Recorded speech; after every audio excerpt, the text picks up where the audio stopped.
Assalamualaikum warahmatullahi wabarakatuh. Video ini adalah video materi terakhir pada pertemuan yang ketiga yang membahas tentang sejarah perkembangan peradilan agama di Indonesia. Nah, di materi yang terakhir kita akan berbicara tentang peradilan agama pada masa pasca reformasi. Nah, kita ketahui setelah reformasi ada beberapa kali ya perkembangan yang di dalam peradilan agama.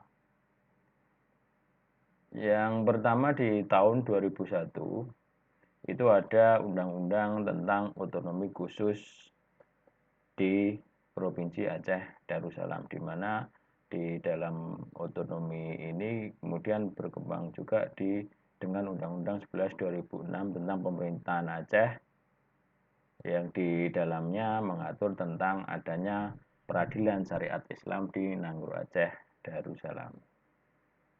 Nah, namanya ada Mahkamah Syariah.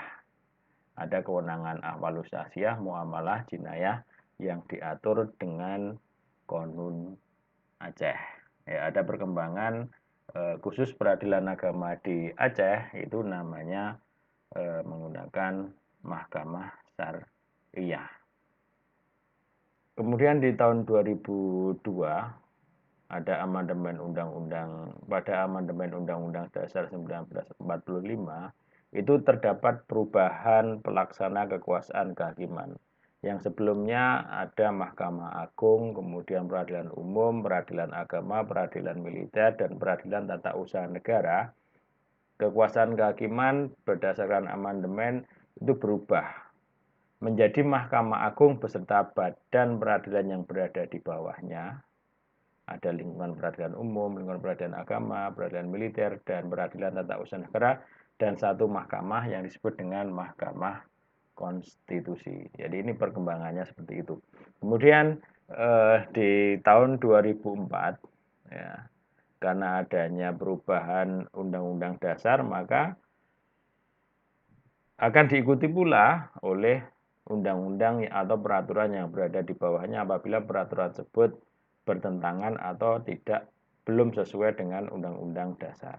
Nah, Undang-Undang Dasar 14 tahun 70 yang semula ada perubahan di tahun 2003 dengan Undang-Undang nomor 35 tahun 2003 diganti dengan Undang-Undang nomor 4 tahun 2004 menyesuaikan kekuasaan kehakiman berdasarkan Undang-Undang Dasar. Kemudian Undang-Undang Kekuasaan Kehakiman berubah lagi, diganti ya, yang sebelumnya nomor 4 tahun 2004 diganti menjadi Undang-Undang nomor 49 tahun 2009.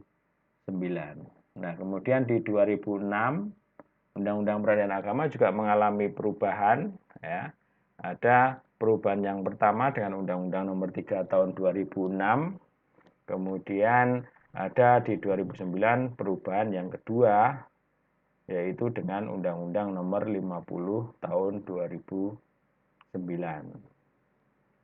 Kemudian dengan berkembangnya teknologi informasi, ini juga mempengaruhi peradilan pada umumnya. Begitu juga pada peradilan agama, dengan adanya peraturan Mahkamah Agung nomor 1 tahun 2019 tentang administrasi dan persidangan di pengadilan secara elektronik. Ya, kita biasa sebut dengan e-court, ya, administrasi perkara secara elektronik. Jadi mendaftar perkara itu tidak harus ke pengadilan, cukup melalui e-court ya, atau laman ataupun web yang sudah disediakan untuk melakukan administrasi perkara, apakah itu pendaftaran, pembayaran, kemudian menyampaikan gugatan, jawaban, dan seterusnya. Itu tinggal mengupload di laman yang sudah disediakan. Nah, itu dari sisi administrasi perkara. Kemudian dari sisi persidangannya pun juga, persidangan itu tidak hanya dilakukan di gedung pengadilan, tetapi bisa dilakukan persidangan dengan menggunakan teknologi informasi dan komunikasi. Nah, inilah perkembangan terakhir tentang peradilan agama. Ada e-court, ada e-litigation, ya. Ada administrasi perkara melalui elektronik, dan juga persidangan itu dilakukan dengan menggunakan teknologi informasi dan komunikasi. Demikian, terima kasih. Wassalamualaikum warahmatullahi wabarakatuh.